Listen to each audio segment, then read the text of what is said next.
அடுத்து வந்து இலக்கணம் வந்து பார்த்துருவோம். இலக்கணம் வந்து ரொம்ப இம்பார்ட்டண்ட்டு. ஏன்னா ஒரு 85 மார்க்குக்கு வந்து நம்ம கையில் இருக்குன்னா அது வந்து இலக்கணம் தான். அதனால் இலக்கணம் வந்து இனிமேல் ரொம்ப இம்பார்ட்டண்ட்டாக பார்க்கணும். உரைநடை செய்யுள் வந்து இம்பார்ட்டன்ஸ் வந்து கொஞ்சம் கம்மியாக இம்பார்ட்டன்ஸ் கொடுத்துட்டு இலக்கணத்துக்கு தான் வந்து ஃபுல் இம்பார்ட்டன்ஸ் கொடுக்கணும். ஸோ வந்து பார்த்துருவோம். இன எழுத்துக்கள் வந்து என்னன்னா, சில எழுத்துக்களுள் இடையே சில எழுத்துக்கு வந்து இடையே வந்து ஒலிக்கும் முயற்சி, பிறக்கும் இடம் ஆகியவற்றில் ஒற்றுமை உண்டு. அது மாதிரி இவ்வாறு ஒற்றுமை உள்ள எழுத்துக்களே வந்து இன எழுத்துக்கள் அப்படின்னு சொல்றோம். இப்போ வந்து இன எழுத்து அப்படின்னா என்னன்னு சொல்றாங்கன்னா, இப்போ வந்து இங் இருக்குன்னா அதோட இன எழுத்து க இக்கு அப்படின்னு சொல்றாங்க. ஏன்னா த ச த த ப ர இந்த வல்லின எழுத்துக்கள்ல வந்து இந்த இங்கு வந்து டேங்க சேங்க டேங்க அந்த மெய் எழுத்துக்கள்ல வந்து டேக்கு அப்புறம் இங்கு தான் வரும். ஸோ வந்து இதுக்கு அடுத்த எழுத்து வந்து ந. ஸோ இதுக்கான இன எழுத்துக்கள் வந்து டேனா அதுக்கு வந்து இங்கு தான் இருக்கும். வந்து மஞ்சள் அப்படின்னா இஞ்சி வருதுன்னா ச கண்டிப்பாக வரும். நண்டு அப்படின்னா வந்து நண்டுன்னு இருக்குன்னா இது வந்து டேல உள்ளது டாடா டிடி டூ. ஸோ வந்து இந்த இன எழுத்துக்கு வந்து இந்த டே அதெல்லாம் வரும் அப்படின்னு சொல்றாங்க. அது மாதிரி தான் இத்துனா இந்து வரும், இப்புனா இம்மு வரும், இருனா இந்த ரெண்டு சொல்லி இன்னும் வரும் அப்படின்னு சொல்லிட்டு சொல்றாங்க. இதுதான் வந்து இன எழுத்துக்கள். ஸோ வந்து நான் சொன்னதுதான் 6 வல்லின மெய் எழுத்துகளும் 6 மெல்லின மெய் எழுத்துகளும் இன எழுத்துக்கள் ஆகும். ஸோ வந்து 6 வல்லினை தான் 1 வல்லினா 4 5 6 இந்த 6 வல்லின மெய் எழுத்துக்களும் 6 மெல்லின எழுத்துக்களும் அதாவது பக்கத்திலேயே உள்ளதா மெல்லின எழுத்துக்களும் சேர்ந்தா அதை வந்து இன எழுத்துக்கள்னு சொல்றோம். ஸோ வந்து சொற்களில் மெல்லின மெய் எழுத்தை அடுத்து பெரும்பாலும் அதன் இனமான வல்லின எழுத்துக்களே வரும் சொல்றாங்க. ஸோ வந்து அந்த சொற்கள்ல வந்து மெல்லின மெய் எழுத்து அடுத்து என்ன வரும்னா பெரும்பாலும் என்ன வரும்னா அதன் இனமாகிய வல்லின எழுத்தான் வரும். ஸோ வந்து இந்த பெரும்பாலும் இந்த மாதிரி இருக்கிறதா நல்லா நோட் பண்ணிக்கிங்க. இதை வந்து மாற்றி விட்டுட்டு அவங்க வந்து பிள்ளைங்க பிளான்ஸ் மாதிரி கேட்பாங்க இந்த அப்டேட்டட் சிலபஸ்ல.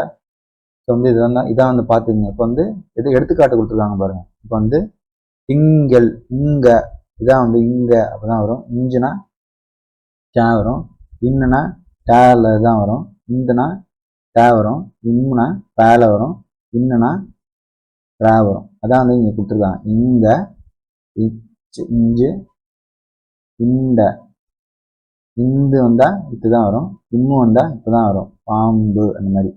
அப்புறம் வந்து இன்னுற தென்றல் அதுதான் வந்து இந்த மாதிரி எக்ஸாம்பிள் கொடுத்துருக்காங்க. ஸோ வந்து ஏன்னா பார்த்தீங்கன்னா உங்களுக்கு புரிஞ்சுக்கும். மணிமண்டபம் வந்து இங்கே மணிமண்டபம் அதான் நண்டுன்னு சொன்னேன். மஞ்சளுக்கு வந்து இங்கே, திங்களுக்கு வந்து இங்கே ஸோ வந்து இதுக்கான எக்ஸாம்பிள்ஸ் வந்து இங்கே கொடுத்துருக்காங்க பார்த்துக்கோங்க. அப்புறம் இடையின எழுத்துக்கள் வந்து 6 ய ர ல வ ழ ல ஒரே இனமாகும். இந்த இடையின எழுத்துக்கள் வந்து எரல வேல ல இடையினம் எழுத்துக்கள்னு சொல்றாங்க. இடையின எழுத்துக்கள் வந்து ஏரல வேலல சொல்றாங்க. அடுத்து வந்து என்ன சொல்றாங்கன்னா மெய் எழுத்துக்களை போலவே உயிர் எழுத்துகளிலும் இன எழுத்துக்கள் உண்டு. இப்போ வந்து மேல வந்து மெய் எழுத்துக்கள் வந்து பார்த்தோம். அதே மாதிரி உயிர் எழுத்துக்களுக்கும் இன எழுத்துக்கள் இருக்கு அப்படின்னு சொல்றாங்க. என்னன்னா இப்போ வந்து அ அப்படின்னா இதோட இன எழுத்து வந்து அ, இ அப்படின்னா அதோட இன எழுத்து வந்து இ, உ வந்து அதோட இன எழுத்து வந்து உ, ஏவோட இன எழுத்து வந்து ஏ, அதே மாதிரி ஓவோட இன எழுத்து வந்து ஓ. ஸோ இந்த ரெண்டு மட்டும் டிஃப்ரெண்ட்டாக இருக்கும். அதுதான் வந்து கடைசியாக சொல்றதா வச்சிருக்கேன்.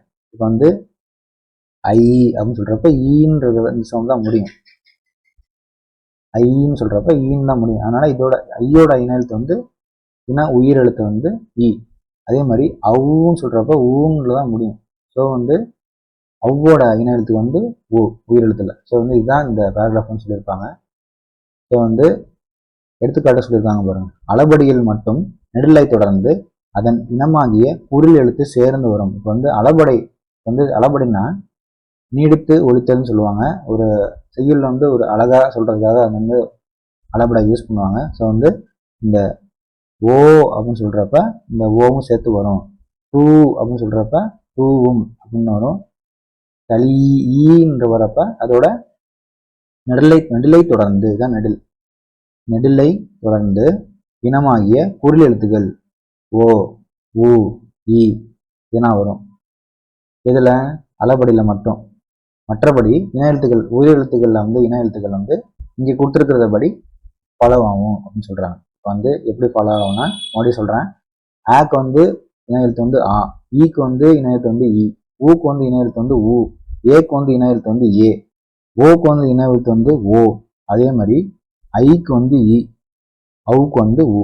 ஸோ வந்து இதுதான் சொல்றாங்க. இது இல்லாம அளபடியும் அந்த நெடிலை தொடர்ந்து அதன் இனமாகிய குறில் எழுத்துக்கள் தான் மட்டும்தான் வரும் அப்படின்னு சொல்லிட்டு சொல்றாங்க. அதையும் பார்த்துக்கங்க. அளபடியில் மட்டும்னு நான் வச்சுங்க. இது எப்படிதான் வந்து கொஸ்டின்ஸ் டெஸ்ட் பண்ணுவாங்க. அளபடியில் மட்டும் நெடிலை தொடர்ந்து அதன் இனமாகிய குறில் எழுத்து சேர்ந்து வரும். வந்து பார்த்துட்டோம். அடுத்து வந்து புக் பேக் கொஸ்டின்ஸ் வந்து பார்த்துருவோம். மெல்லினத்திற்கான இணை எழுத்து வந்து இடம் பெறாத சொல் வந்து இதுல வந்து என்னன்னா கண்ணில். இதான் வந்து மெல்லினத்திற்கான இணை எழுத்து இடம் பெறாதன்னு கொடுத்துருக்காங்க. நம்ம வந்து இடம் பெற்றுக்கிறது வந்து டிக் பண்ணிட்டு போயிடக்கூடாது. இதான் வந்து ஆன்சர். ஏன்னா மஞ்சள், இஞ்சி, ஜ இந்த இணை எழுத்து வருது பாருங்க. இந்த த இது வந்து இதோட இணை எழுத்துக்கள். இன்ப வந்து இதோட இணை எழுத்துக்கள். ஸோ வந்து இன்ன 3 சொல்லி தான் வந்து இதுக்கான இணை எழுத்து கிடையாது. ஸோ வந்து இதுதான் இதுக்கான ஆன்சர். அடுத்து தவறான சொல்லை மட்டும் வட்டம் இடுக. இது வந்து எல்லாமே கரெக்டான ஸ்பெல்லிங்ல இருக்கு. இது வென்றான்றது வந்து இந்த வென்றானுக்கு வந்து வேற இந்த ரா வரும். வென்றான், இந்த ரா வென்றான் இதான் வரும். இப்போ வந்து இந்த ரா வந்து தப்பா கொடுத்துருக்கு. ஸோ வந்து இதான் வந்து தவறான சொல்லை வந்து பண்ணியாச்சு. அடுத்து தென்றல் அப்படின்னா இந்த தென்றல் வரும்னா தென்றல் இந்த நா வரும். கண்டம்னா 3 சொல்லி இன்னும் வரும் கண்டம். அடுத்து நன்றிக்கு இந்த ரா வந்து இந்த ரீ வரும், இந்த ரா வரும். அடுத்து மண்டபத்துக்கு வந்து 3 சொல்லி நா வரும், மண்டபம். இப்போ வந்து இதுதான் இதோட பின்வரும் சொற்களை திருப்பி எழுதுக. அடுத்து இந்த குறளையும் இந்த பழமொழி நாடுகளையும் பார்த்துருவோம். ஏன்னா எங்கேருந்து கொஸ்டின்ஸ் வந்து எடுப்பாங்கன்னு தெரியாது. குறள் வந்து நம்ம ஜிஎஸ்லையும் கவர் ஆகும், தமிழ்லையும் கவர் ஆகும். ஸோ வந்து 20 அதிகாரம் தான் கொடுத்துருக்காங்க அப்படின்னு சொல்லிட்டு நம்ம வந்து அதை மட்டும் படிச்சுட்டு போனால் நம்ம வந்து எங்கே வந்து கேட்பாங்கன்னு தெரியாது. நம்ம தான் வந்து கடைசியில் மார்க் விட்டுட்டு உட்காந்துருப்போம். ஸோ வந்து புக்கில் உள்ள 6th to 12th உள்ள எல்லா திருக்குறளையும் பார்த்துடணும். அதே மாதிரி ஜிஎஸ்ல உள்ள திருக்குறள் எல்லாத்தையுமே பார்த்தா தான் கொஞ்சமாவது கவர் பண்ண முடியும். இப்போ வந்து யாதானும் நாடாமல் ஊறாமல் எண்ணொருவன் சாத்துணையும் கல்லாதவாறு. இது வந்து என்ன சொல்ல வராங்கன்னா எந்த ஊரா இருந்தாலும் படிப்பாளிகளை வந்து எந்த ஊரா இருந்தாலும் எந்த நாடா இருந்தாலும் அவங்க வந்து வரவேற்பாங்க. அப்படி அந்த கல்விக்கு வந்து இவ்வளவு முக்கியத்துவம் இருந்துமே இன்னமும் வந்து நிறைய பேர் வந்து படிக்காம இருக்காங்களே அப்படின்னு சொல்றதா இந்த குறள். வந்து என்ன சொல்ல வராங்கன்னா படிப்புன்றது வந்து எவ்வளவு வந்து இம்பார்ட்டன்ட்டு. அந்த படிப்பு வந்து இருந்தா எந்த நாடா இருந்தாலும் அவங்க வந்து வரவேற்பாங்க. அந்த அளவுக்கு வந்து கல்வி வந்து இம்பார்ட்டண்டா இருக்கிறப்ப அப்படி தெரிஞ்சுமே நிறைய பேர் படிக்காம இருக்காங்களே அப்படின்னு சொல்றதா இந்த குறள். அடுத்து ஆற்றவும் கற்றார் அறிவுடையார் அஃதுடையார் நாற்றிசையும் செல்லாத நாடு இல்லை, அந்நாடு வேற்று நாடு ஆகாது. தமவே ஆம் ஆயினால் ஆற்றுனா வேண்டுவது இல். இது வந்து பழமொழி 400. இது வந்து என்ன சொல்றாங்கன்னா இப்போ வந்து கற்றவர் வந்து சாப்பாடு வந்து கட்டிட்டு போக தேவையில்ல. ஏன்னா அவங்க எந்த இடத்துக்கு போனாலும் அவங்களுக்கு வந்து சாப்பாடு வந்து கிடைச்சிடும் அப்படின்னு சொல்றாங்க. ஆற்றவும் கற்றவர் அறிவுடையார் அஃதுடையார் நாற்றிசையும் செல்லாத நாடு இல்லை, அந்நாடு வேற்று நாடு ஆகாது. அதாவது கற்றவர் வந்து எந்த ஊருக்கு வேணா போகலாம், அங்கே வந்து எந்த ஊருக்கு போனாலும் அவங்களுக்கு வந்து வேற்று நாடு ஆகாது, ஏலியன் நேஷன் ஆகாது. ஏன்னா அவங்க வந்து எதுவுமே சாப்பாடு கட்டிட்டு போக தேவையில்ல. ஏன்னா எல்லாமே அவங்களுக்கு வந்து உபசரிப்பாங்க. இந்த அளவுக்கு கல்வியில சிறந்து இருந்தா. ஸோ வந்து அதான் வந்து இந்த பழமொழி நாடுகள்னு சொல்ல வந்திருப்பாங்க. ஸோ வந்து அடுத்து நம்ம வந்து என்ன பார்க்க போறோம்னா இந்த இரு பொருள் தரக்கூடிய சொற்களை பயன்படுத்தி சொற்றொடர்கள் அமையுங்கள் சொல்லியிருக்காங்க. இந்த நூல் இருக்குன்னா அது வந்து 2 விதமா யூஸ் பண்ணுவோம். ஆடை தைக்க உதவுவது நூல் யூஸ் பண்ணுவோமா, அதே மாதிரி மூதுரை வந்து அறநூலாகும் அப்படின்னு சொல்லிட்டு இந்த நூல் தான் ஒரே நூல் தான், ஆனால் 2 அர்த்தமா வந்து யூஸ் பண்றோம். அதே மாதிரி தான் மாலைக்கும் 6 படி இது வந்து நம்ம வந்து எழுத சொல்றாங்க. வந்து மாலையில் விளையாடினேன் அப்படின்னு சொல்லலாம். அப்புறம் வந்து மாலை வாங்கி வா அப்படின்னு சொல்லலாம். அதே மாதிரி 6 வரைந்தேன், இந்த 6 நம்பரை வந்து வரைந்தேன் அப்படின்னு சொல்லலாம். 6 வழியாக சென்றேன் அப்படின்னு சொல்லலாம். இப்போ வந்து 2 விதமா சொல்லலாம். அதே மாதிரி படிக்கட்டு மேல் நான் சென்றேன் அப்படின்னு சொல்லலாம். அப்புறம் படிப்படியாய் முன்னேறினேன் அப்படின்னு சொல்லலாம். ஸோ வந்து அதான் வந்து இதுக்கான அர்த்தம். இருபொருள் தரக்கூடிய சொற்களை பயன்படுத்தி சொற்றொடர்கள் அமையுங்கள் அதான் வந்து இங்கே கொடுத்துருக்காங்க. இந்த மற்றெல்லாம் வந்து ரொம்ப இம்பார்ட்டன்ட் இல்லை. இது வந்து என்ன அடுத்து இம்பார்ட்டன்டா இந்த கீழே கொடுக்கப்பட்டுள்ள தலைவர்களின் பிறந்த நாள் எந்த நாளாக கொண்டாடப்படுகிறது அப்படின்னு வந்து இதான் ரொம்ப இம்பார்ட்டன்ட். காமராசர் பிறந்த நாள் வந்து என்னைக்குன்னா ஃபர்ஸ்ட் இந்த நாள் எழுதிடுறேன். ஜூலை 15. காமராசர் பிறந்த நாள் வந்து ஜூலை 15. அப்புறம் எஸ் ராதாகிருஷ்ணன் அவரோட பிறந்த நாள் வந்து செப்டம்பர் 5. இதான் வந்து ஆசிரியர் நாளாக கொண்டாடுவோம். அப்புறம் அப்துல் கலாம் பிறந்த நாள் வந்து அக்டோபர் அக்டோபர் 15. அப்புறம் விவேகானந்தரோட பிறந்தநாளை வந்து ஜனவரி 12. அப்புறம் ஜவஹர்லால் நேருவோட பிறந்தநாளை வந்து நவம்பர் 14. இப்போ வந்து இதோட என்னென்ன நாளாக கொண்டாடுறாங்கன்னா, காமராசர் பிறந்த நாளை வந்து கல்வி வளர்ச்சி நாள், கல்வி வளர்ச்சி நாள். அடுத்து டாக்டர் எஸ் ராதாகிருஷ்ணனோட பிறந்தநாள் வந்து எப்படி கொண்டாடுறாங்கன்னா, டீச்சர்ஸ் டே, ஆசிரியர் நாள். ஆசிரியர் நாள் இது வந்து எல்லாருக்கும் தெரிஞ்சிருக்கும், ஆசிரியர் நாள். அடுத்து வந்து அப்துல் கலாம் பிறந்த நாள் வந்து தேசிய இளைஞர் தினம், தேசிய இளைஞர்கள் தினம், இதுதான் தேசிய இளைஞர் நாள். அடுத்து விவேகானந்தரோட பிறந்தநாள் வந்து என்ன கொண்டாடுறாங்கன்னா மாணவர் நாள், மாணவர் நாள் இதான் வந்து இங்க மாணவர் நாள். அடுத்து ஜவஹர்லால் நேருவோட பிறந்தநாள் வந்து குழந்தைகள் தினமா கொண்டாடுறாங்க, இது வந்து எல்லாரும் தெரிஞ்சிருக்கும், குழந்தைகள் நாள்.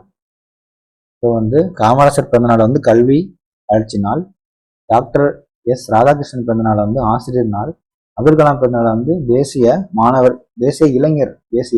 இளைஞர் நாள், இங்க வந்து இருக்கு பாருங்க, தேசிய இளைஞர் நாள். அப்புறம் வந்து விவேகானந்தர் நாள் வந்து மாணவர் நாள், ஜவஹர்லால் நேரு வந்து குழந்தைகள் நாள். ஸோ வந்து இது வந்து எல்லாம் தெரிஞ்சிருக்கும். இப்போ அடுத்து வந்து எப்படி வந்து சிலபஸ்ல இருக்குன்னா, பின்வரும் பத்தியை படித்து வினாவிற்கேற்ற விடை அளிங்கள். இது வந்து சிலபஸ் வந்து கவர் ஆகும், இந்த மாதிரி கொஸ்டின்ஸ் இந்த மாதிரி கேட்பாங்க. இப்போ வந்து இதை படித்து பார்த்து கீழே வந்து என்ன ஆன்சர்னு பார்த்துக்குங்க, இது வந்து ஈஸியாக தான் இருக்கும். ஆன்சர் வேணால் நான் வந்து டிக் பண்ணிடுறேன். இதுக்கு வந்து இதுதான் ஆன்சரு, வந்து ஆன்சரு. அடுத்து வந்து ஏழ்மை, அடுத்து இதுக்கு வந்து நெகிழ்ந்தார்னு வரும்,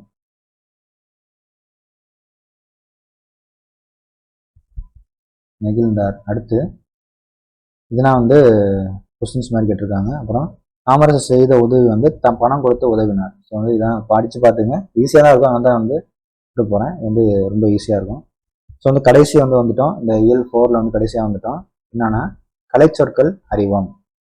ஃபர்ஸ்ட் வந்து கல்வினா எஜுகேஷன், இது வந்து எல்லாம் தெரிஞ்சிருக்கும், கல்வினா எஜுகேஷன். அடுத்து தொடக்க பள்ளினா பிரைமரி ஸ்கூல், மேல்நிலை பள்ளினா ஹையர் செகண்டரி ஸ்கூல், நூலகம்னா லைப்ரரி, இந்த இதெல்லாம் தெரிஞ்சிருக்கும். இந்த மின் படிக்கட்டுனா எஸ்கலேட்டர், இந்த எல்லா கடையிலையும் பெரிய ஷாப்பிங்லாம் இருக்கும், ஷாப்பிங் மால்லாம் இருக்கும். அடுத்து மின் தூக்கினா லிஃப்ட் தானே நம்ம தூக்கிட்டு மேலே போவோம் எல்லா ஷாப்பிங் மால்லையும் லிஃப்ட்டில். அது மாதிரி மின்னஞ்சல்னா இமெயில்.